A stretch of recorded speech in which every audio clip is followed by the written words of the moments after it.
الحمد لله نحمده ونستعينه ونستغفره ونعوذ بالله من شرور أنفسنا ومن سيئات أعمالنا من يهده الله فلا مضل له ومن يضلل فلا هادي له ونشهد أن لا إله إلا الله وحده لا شريك له وأشهد أن محمدا عبده ورسوله الذي أرسله بالحق بشيرا ونذيرا ومن دعا إلى الله بإذنه وسراجا منيرا فقد قال الله تعالى في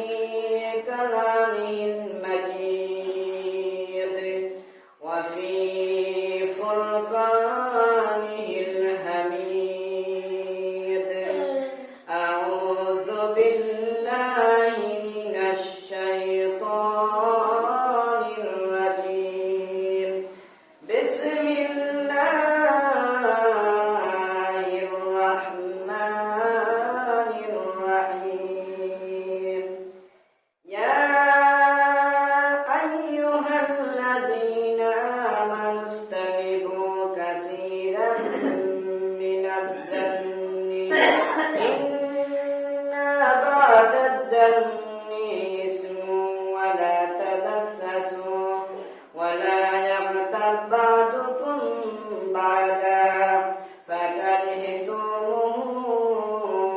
واتقوا الله إن الله تواب رحيم وقال رسول الله صلى الله عليه وسلم الغيبة أشد من الزنا আমি আজকে যে বিষয়টির উপর আলোচনা করব সেই বিষয়টি হচ্ছে গীবত। গীবত এই বিষয়টি অত্যন্ত গুরুত্বপূর্ণ, কেননা এই গীবত আমাদের সমাজে, আমাদের দেশে, পাড়া মহল্লায়, পরিবারে এমন ভাবে প্রতিষ্ঠিত হয়েছে, এমন ভাবে প্রচার হয়েছে যে এটা আর গীবত না, এটাকে বলা হয় গীবা, মানে গীবা। বাঘ এবং কি ঘি, ঘি দ্বারা বাঘকে যেরকম মজা পায়, স্বাদ পায়, ওই গীবত আজকে গীবাতে পরিণত হয়ে গেছে। গীবত কাকে বলে আমরা সবাই অবগত আছি, যদিও শব্দটা আরবি শব্দ।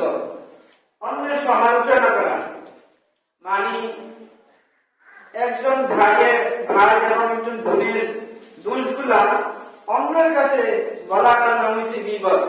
এ সম্পর্কে মহান আল্লাহ তাআলা হুজরাতের 12 নম্বর আয়াতে বলেন,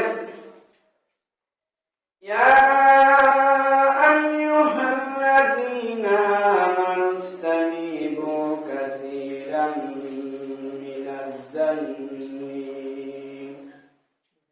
আল্লাহ রাব্বুল আলামিন বলেন, ও ঈমানদাররা, ও মুমিনেরা, মানুষের প্রতি খারাপ ধারণা থেকে বিরত থাকো। ইন্না বা'দাজ-জান্নি ইসমুন, কারণ অধিকাংশ খারাপ ধারণা গুনাহের। ওয়ালা তাজাসসু, আর তোমরা মানুষের পিছনে দোষ অন্বেষণ করিও না, মানুষের পিছনে দোষ খোঁজার জন্য চিন্তাকারী করিও না। ওয়ালা ইয়াগতাব বা'দুকুম বা'দা, আর তোমরা একে অপরের পিছনে গীবত করিও না, পরনিন্দা করিও না। আল্লাহ রাব্বুল আলামিন বলেন, আইয়ুহিব্বু আহাদুকুম আন ইয়াকুলা লাহমা আখিহি মাইতা, তোমরা কি পছন্দ করো তোমার কোন মৃত ভাইয়ের গোশত খেতে?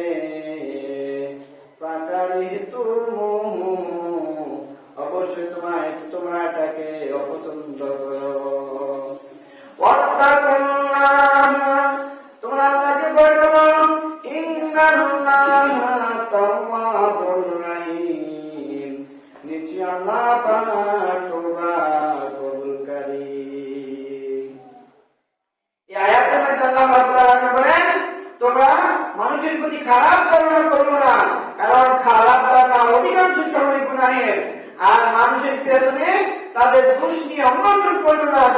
করিও না, তারপরে বলতেছেন তোমরা একে অপরের গীবত করিও না, একে অপরের গীবত করিও না। তারপরে আল্লাহ বলতেছেন তোমাদের মধ্যে এমন কে আছে যে মৃত ভাইয়ের পুস্তককে পছন্দ করো, ভালোবাসো? আল্লাহ রাব্বুল আলামিন বলেন যে আমি জানি তোমরা এটা পছন্দ করো না।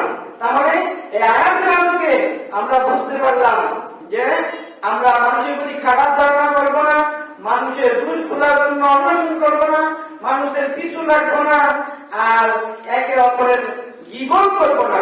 গীবত যদি করি তাহলে আমাদের কি গুনাহ?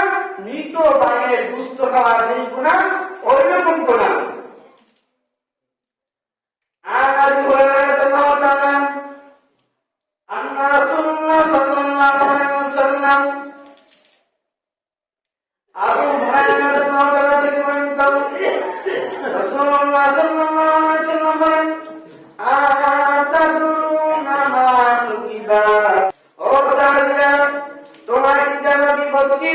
ক্বালু আল্লাহু ওয়া রাসূলুহু আ'লাম। সাহাবীরা বলে ইয়া রাসূলুল্লাহ, ইয়া হাবিবাল্লাহ, আল্লাহ এবং আল্লাহর রাসূল সবচেয়ে ভালো জানেন গীবত কি। রাসূলুল্লাহ সাল্লাল্লাহু আলাইহি ওয়াসাল্লাম বলেন ও সাহাবীরা গীবত কাকে বলা হয়? এক ভাই অপর ভাইয়ের দোষগুলা যদি অন্যের কাছে বর্ণনা করে এটাকে গীবত বলা হয়। সাহাবীরা বলেন ইয়া রাসূলুল্লাহ, ইয়া হাবিবাল্লাহ, এক ভাইয়ের দোষগুলা অপর ভাইয়ের কাছে যদি আমি বলি আর যদি দোষগুলা সত্যতার মধ্যে থাকে তাহলে এটা গীবত। রাসূলুল্লাহ সাল্লাল্লাহু আলাইহি ওয়াসাল্লাম বলেন এটাকে গীবত বলা হয় যে দোষগুলা তোমার ভাইয়ের মধ্যে আছে ওই দোষগুলা তার সামনে না বলে অন্যের কাছে বলাটার নাম হলো গীবত। আর যে দোষগুলা তার মধ্যে নাই এটা যদি অন্যের কাছে বলো তাহলে এটার নাম হচ্ছে ইফক, যেটাকে বলা হয় যে তার নামে অপবাদ। যার এই দুষ্টা তার মাঝে নাই, যদি এই দুষ্টাকে মিথ্যা অপর কাছে বলা হয় তার নাম হচ্ছে অপবাদ। আর গীবত তাকে বলা হয় যে দুষ্টা সত্যি সত্যি তার মধ্যে আছে এবং কি তার পেছনে বলা হয় অন্য লোকের কাছে যে দুষ্টা ওই লোকে শুনলে কষ্ট পাইব। এই তিনটা জিনিস একত্রিত হয়ে ওইটাকে গীবত বলা হয়। এই দুষ্টা তার মধ্যে থাকতে হবে এবং কি অন্যের কাছে বলতে হবে এবং কি অন্যের কাছে এই ঘটনাটা বললে এই ভাইয়ে শুনলে কষ্ট পাইবে, ওই ধরনের ঘটনাকে গীবত বলা হয়। তো এইরকম গীবত আমরা যারা করি এদের পরিণাম কি? মৃত ভাইয়ের দুষ্ট খাওয়া যেই রকম জঘন্যতম অপরাধ আল্লাহ রাব্বুল আলামিন বলেন সেই রকম অপরাধ এই গীবতের পরিণতি। ওয়া রাসূলুল্লাহ সাল্লাল্লাহু আলাইহি ওয়াসাল্লাম আল গীবাতু আশাদ্দু মিনাজ জিনা। ক্বালু ইয়া রাসূলুল্লাহ সাল্লাল্লাহু আলাইহি ওয়াসাল্লাম ওয়াল গীবাতু আশাদ্দু মিনাজ জিনা। রাসূলুল্লাহ সাল্লাল্লাহু আলাইহি ওয়াসাল্লাম বলেন গীবত হচ্ছে জিনার থেকে বেশি মারাত্মক জঘন্যতম অপরাধ। সাহাবীরা বলেন ক্বালু আল গীবাতু আশাদ্দু মিনাজ জিনা, ইয়া রাসূলুল্লাহ গীবত কিভাবে আবার জিনার চেয়ে মারাত্মক ধরনের অপরাধ হয়ে থাকে?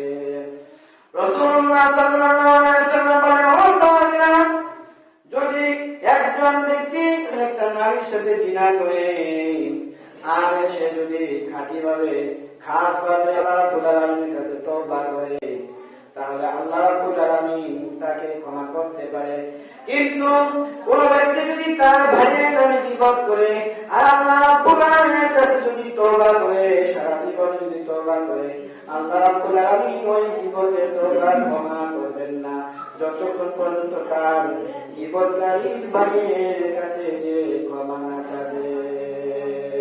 গীবত এত বড় অপরাধ, জিনার আরো বেশি মারাত্মক অপরাধ। কারণ একজন ব্যক্তি যদি জিনা করে আল্লাহ রাব্বুল আলামিনের কাছে খাঁটি তওবা করে তাহলে আল্লাহ রাব্বুল আলামিন তাকে ক্ষমা করতে পারে, নাও করতে পারে। কিন্তু কেউ যদি তার ভাইয়ের প্রতি গীবত করে তাহলে আল্লাহ রাব্বুল আলামিন ওই গুনাহ ওই অপরাধ ক্ষমা করবেন না যতক্ষণ পর্যন্ত তার যার নামে গীবত করা হয়েছে তার কাছে যদি ক্ষমা না চায়। এই পৃথিবীর মধ্যে যত বড় গুনাহ আছে, যত বড় অপরাধ আছে, সবচেয়ে বড় অপরাধ হচ্ছে শিরক করা, আল্লাহর সাথে সম্পর্ক করা। মহান আল্লাহ রাব্বুল আলামিন সূরা লুকমানের 13 নম্বর আয়াতে বলেন, ইন্নাশ শিরকা লাযুলমুন আযীম, সবচেয়ে বড় গুনাহ হয়েছে শিরক। রাসূলুল্লাহ সাল্লাল্লাহু আলাইহি ওয়াসাল্লাম বলেন, দুটি বিষয় আছে, এই দুটি বিষয় অপর দুটি বিষয়কে অপরিহার্য করে ফেলে, বাধ্যতামূলক করে ফেলে, ওয়াজিব করে ফেলে। এমন সময় এক সাহাবী বলে, ইয়া রাসূলুল্লাহ, ইয়া হাবিবাল্লাহ, কোন দুটি বিষয় যে দুটি বিষয়কে অপরিহার্য করে ফেলে?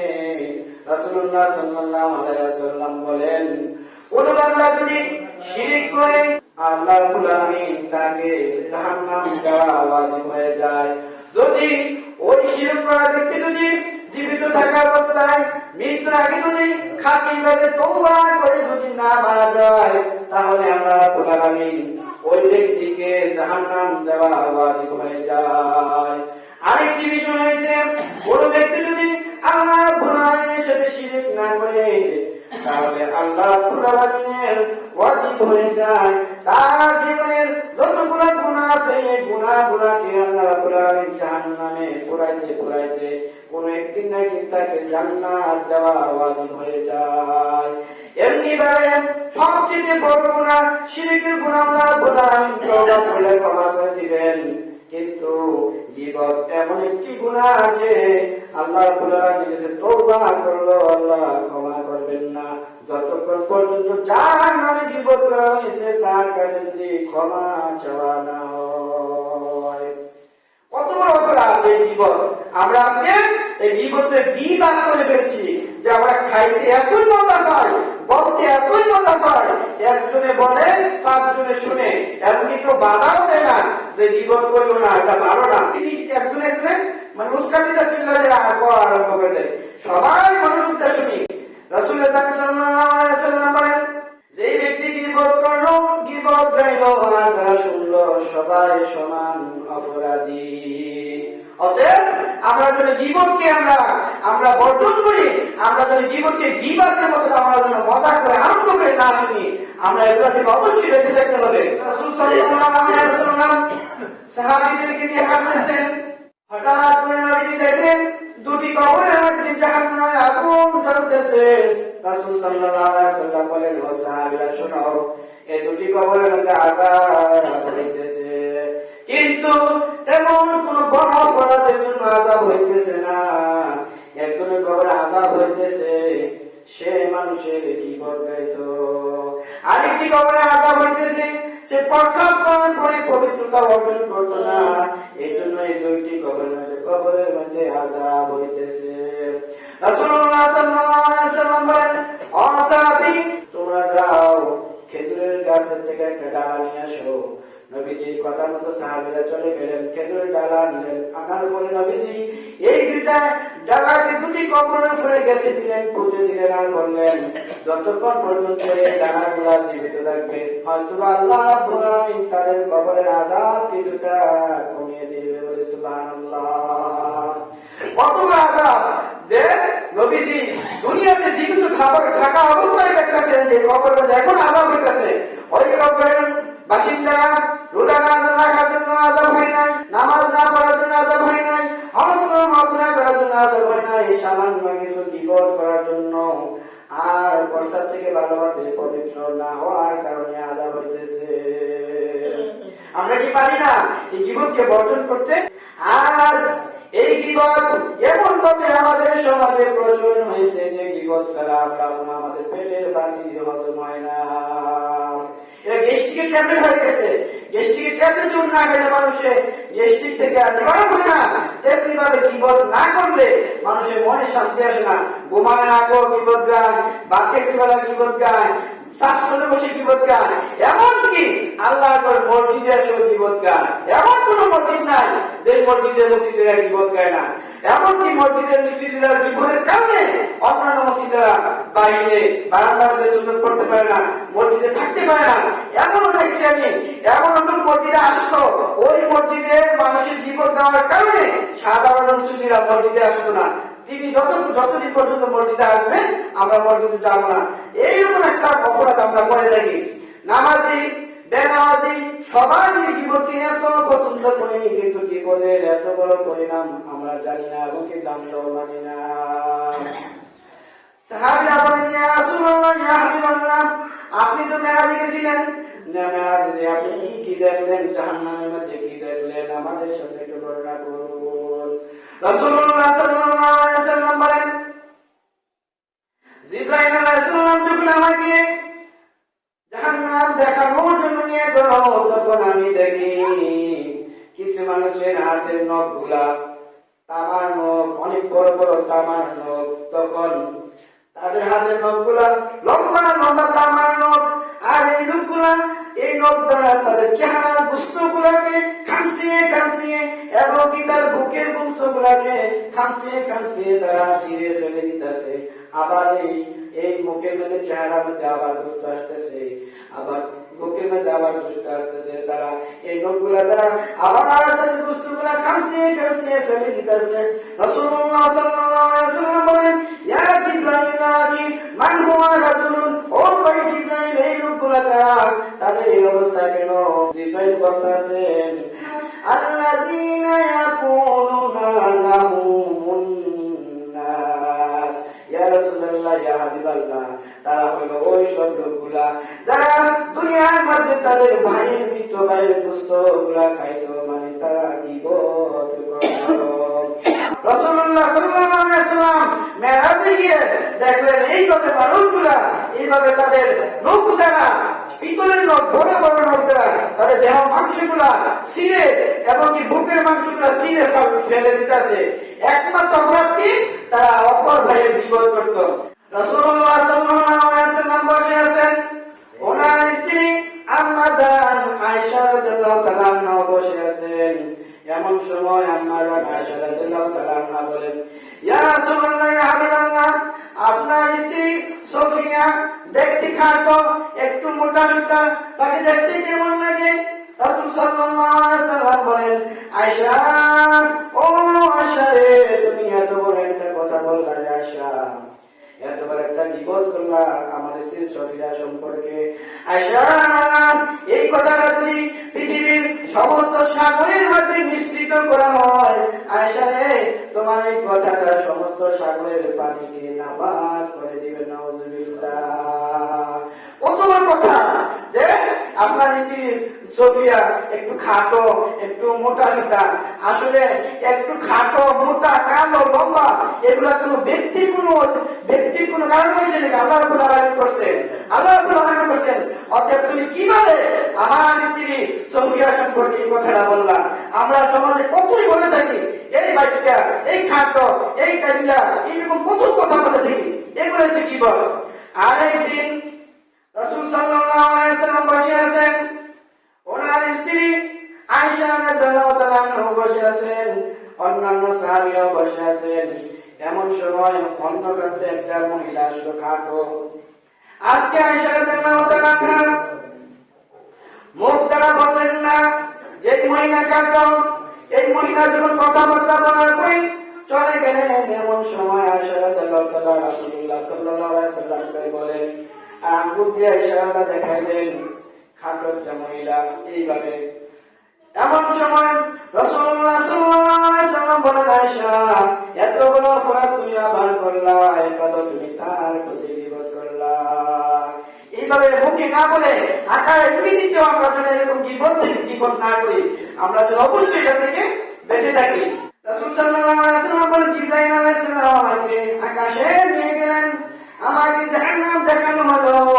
তখন যখন আমাকে জাহান্নাম দেখানো হলো, কিছু মানুষের মধ্যখান দিয়ে আমাকে নেওয়া হচ্ছে।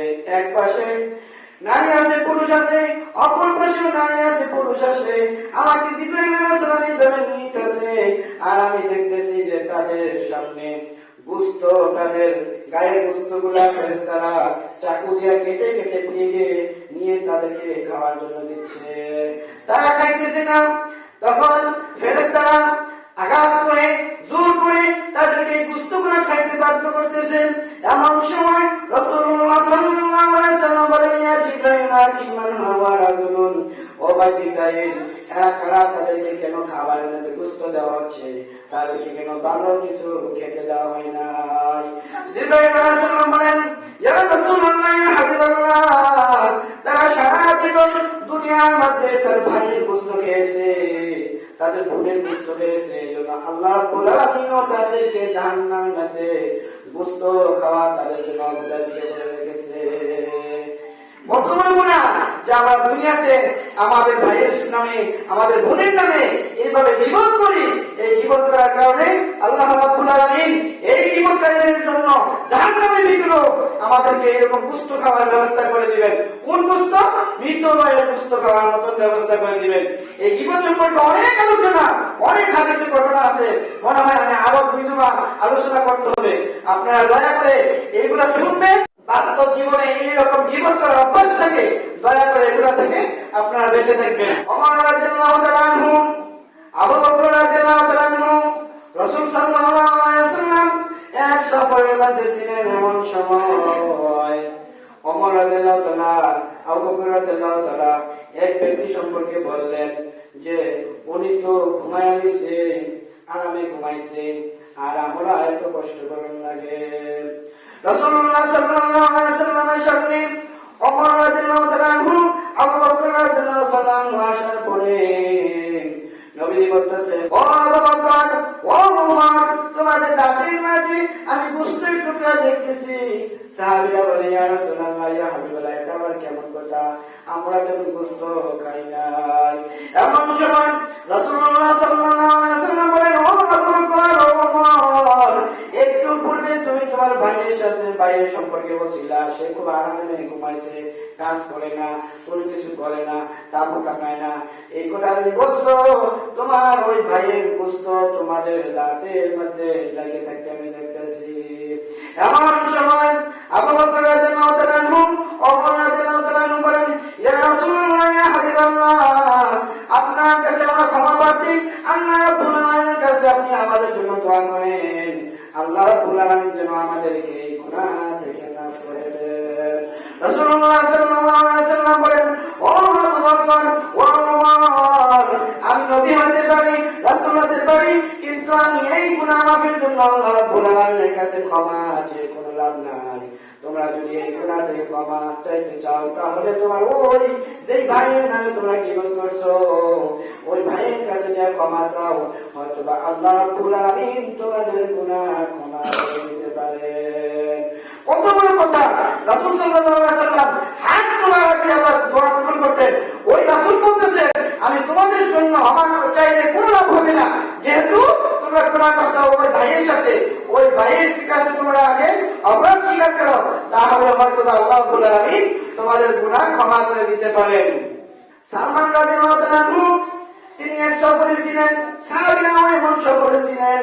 সালমান রাদিয়াল্লাহু তাআলা আনহুর দায়িত্ব ছিল তিনি রান্না বান্না করতেন, বাবুর্চি কাজ করতেন, আর তাবু টাকাইতেন। সাহাবীরা অনেক দূরে গেলেন, আর এইদিকে সালমান রাদিয়াল্লাহু তাআলা আনহুর দায়িত্ব ছিল রান্না করা, তাবু টাকানো। সালমান রাদিয়াল্লাহু তাআলা আনহু রান্না করে তাবু না টাঙিয়ে ওনার বাসস্থানে যে উনি আসলেন, ঘুমাইলেন। এমন সময় সাহাবীরা আসলেন। সাহাবীরা এসে বলতেছেন, সালমান রাদিয়াল্লাহু তাআলা আনহুর কাজ হলো অন্যের রান্না করা খাবার খাওয়া, আর অন্যের তাবু টাঙানো, তাবুতে এসে ঘুমিয়ে থাকা। কিছুক্ষণ পরে ওই সাহাবীরা এসে খাবার খেতে বসলেন। খাবার খাওয়া অবস্থায় খেতে খেতে তাদের তরকারি শর্ট পড়ে গেল, তরকারি দরকার লাগছে। এমন সময় সালমান রাদিয়াল্লাহু তাআলা আনহুকে ওই সাহাবীরা রাসূলুল্লাহ সাল্লাল্লাহু আলাইহি ওয়াসাল্লামের নিকটে পাঠালেন, আর বললেন, সালমান, নবীর কাছে গিয়ে বলো আমাদেরকে একটু তরকারি দেওয়ার জন্য, আমাদের তরকারি শেষ হয়ে গেছে। সালমান রাদিয়াল্লাহু তাআলা আনহু রাসূল সাল্লাল্লাহু আলাইহি ওয়াসাল্লামের কাছে গেলেন, ইয়া বলেন, আসসালামু আলাইকুম ইয়া রাসূলুল্লাহ, হে আল্লাহর রাসূল সাল্লাল্লাহু আলাইহি ওয়াসাল্লাম, সাহাবীরা আপনার কাছে আমাকে পাঠিয়েছেন একটু তরকারি দেওয়ার জন্য, তাদের তরকারি সমস্যা হয়ে গেছে। এমন সময় রাসূলুল্লাহ সাল্লাল্লাহু আলাইহি ওয়াসাল্লাম বলেন, ও সালমান, তাদের কি জন্য তরকারি দরকার লাগছে আমি তো জানি না, তারা তো তরকারি পেয়ে গেছে, তারা তো তরকারি খাইছে। ওই সালমান রাদিয়াল্লাহু তাআলা আনহু সাহাবীদের কাছে গিয়ে বলেন, ও সাহাবীরা, রাসূলুল্লাহ সাল্লাল্লাহু আলাইহি ওয়াসাল্লাম বলেন তোমরা নাকি তরকারি খেয়েছো, তরকারি পেয়েছো। যখন ওই সাহাবীরা বসা থেকে উঠলেন, নবীজির কাছে গেলেন, বলেন ইয়া রাসূলুল্লাহ, ইয়া হাবিবাল্লাহ, আপনি তো আমাদের কাছে তরকারি পাঠাননি, আমরা তো তরকারি খাইনি, এই কথাটা কেন বললেন? এমন সময় রাসূলুল্লাহ সাল্লাল্লাহু আলাইহি ওয়াসাল্লাম বলেন, ও সাহাবীরা, তোমরা তো সালমান রাদিয়াল্লাহু তাআলা আনহুর গোশত খেয়েছো। রাসূল বলেন, ও সাহাবীরা, তোমরা বলছো সালমান রাদিয়াল্লাহু তাআলা আনহু অন্যের রান্না করা খাবার খেতে পছন্দ করে, অন্যের টাকার মধ্যে ঘুমাইতে পছন্দ করে। এই কথা বলার কারণে তোমরা তো সালমানের গোশত খাইছো, তোমরা আর তরকারি আমার কাছে যেতে পারো না। এমন সময় সাহাবীরা বলে, ইয়া রাসূলুল্লাহ, ইয়া হাবিবাল্লাহ, আমাদেরকে ক্ষমা করুন, আমরা বুঝতে পারি না এত বড় অপরাধ করেছি। রাসূলুল্লাহ সাল্লাল্লাহু আলাইহি ওয়াসাল্লাম বলেন, সাহাবীরা, আমি নবীজির কাছে ক্ষমা চেয়ে কোনো লাভ নাই, তোমরা চলে যাও সালমান রাদিয়াল্লাহু তাআলা আনহুর কাছে ক্ষমা চাও, আর আল্লাহ বলে রাখবেন কারণ হচ্ছে মাফ চাও। যদি সালমান রাদিয়াল্লাহু তাআলা আনহু তোমাদেরকে ক্ষমা করে দেয়, হয়তো আল্লাহ বলে রাখবেন তোমাদেরকে ক্ষমা করে দিবে। আপনাদেরকে অনুরোধ করি, দয়া করে আমাদের সমাজে, আমাদের মাঝে এই গীবতগুলো থেকে আমরা যেন বেঁচে থাকি, আমরা যেন কারো দোষ নিয়ে সমালোচনা না করি। যদি পারি আমি তার দোষটা তার সামনে বলবো, যাতে সে সংশোধন হয়ে যায়, কিন্তু পেছনের জন্য কারো দোষ আমরা গীবত না করি। তাহলে আমরা যদি এই দোষগুলা থেকে ছাড়তে না পারি, তাহলে আমরা তো অনেক বড় অপরাধ করলাম, যে অপরাধ যে আমাদেরকে জাহান্নামে যাওয়ার জন্য কারণ হইতে পারে। আমরা যেন এই দোষগুলা থেকে বেঁচে থাকতে পারি। আল্লাহ রাব্বুল আলামিন যেন আমাদেরকে তৌফিক দান করেন। সবাই বলি আল্লাহুম্মা আমিন।